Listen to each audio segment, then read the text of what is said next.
जय श्री कृष्ण. भीमातीरनिवासाय पंढरीपुरवासिने पांडुरंग प्रकाशाय विठ्ठलाय नमो नमः. In this Kali Yuga, with so much of the TV there, with so much of the magazine there, so much of pleasures around, so much of permissive society, so much of disorder in the world, if people in Bangalore are still capable of sitting packed house in Mr. Pandu's college, it means Kali Yuga has still some saving grace for us. There is no doubt. There is no doubt. The Master has made a note of it. The Master has made a note of it. That is enough for us. We'll slowly proceed, slowly proceed. My Muslim friend and my Christian friend asked me why I believe in rebirth. I say because one birth is not enough to reform me. I need one more birth. The Lord will give me one more birth, and slowly I'll refine myself. My dear listeners, the world cannot have a total denial of pleasure for ordinary people. The world is made of ordinary men and women with an extraordinary love of life, the sensuous way. What is the Gita way for them? Transvaluation. Transvaluation is the key word which I want to place before you. As long as you have an American diamond, you think it is everything. The moment you get a real diamond, a solitaire, you forget the American diamond. As long as you have polished silver, you think that is silver. When you get real silver, you give up polished silver. Most of us are still sitting with polished silver. Most of us are still sitting with American diamond. We have not had transvaluation in our life. If you have drunk the milk of paradise like Kubla Khan, you will be a different person.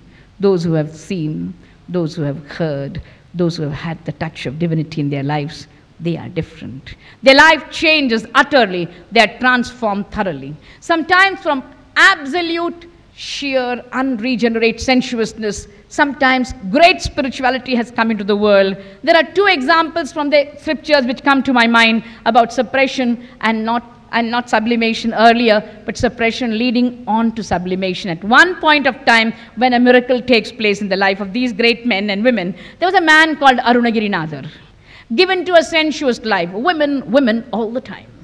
Nothing could satisfy him except a profligate's life. And one evening he found no woman to quench the thirst of passion.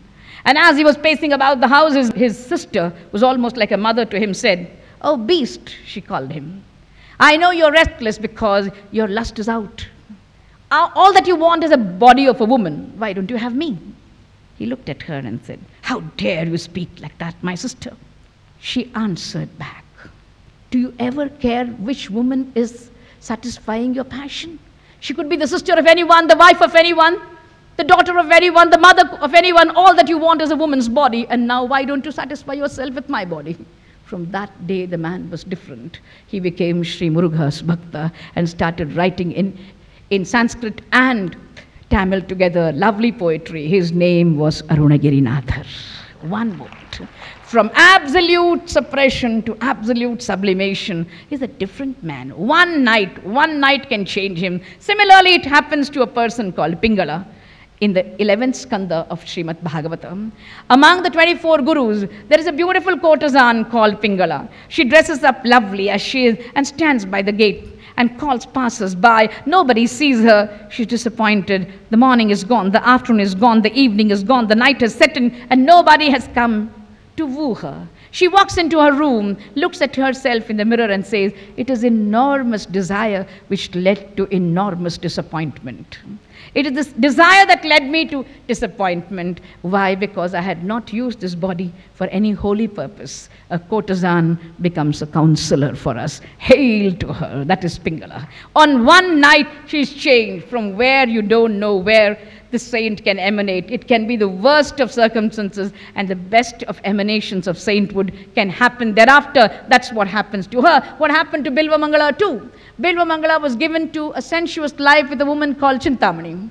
And he was there looking after her day in and day out. One day when his wife died and he was cremating her, there was a storm. He left the half-burnt body of his wife and came holding on to something because there was flood all over his city. And when he reached the house of his courtesan, there was something hanging from above. He thought it was a rope, not knowing it to be a serpent. He jumped into the balcony, and this woman called Chintamani said, "How can you come to me on a day when you half-burnt your wife?" He says, "You are so beautiful. I am infatuated by you. I cannot live without you." She looks at him and says, do you know what you held on to when you came here? It was the half-burnt corpse of your wife.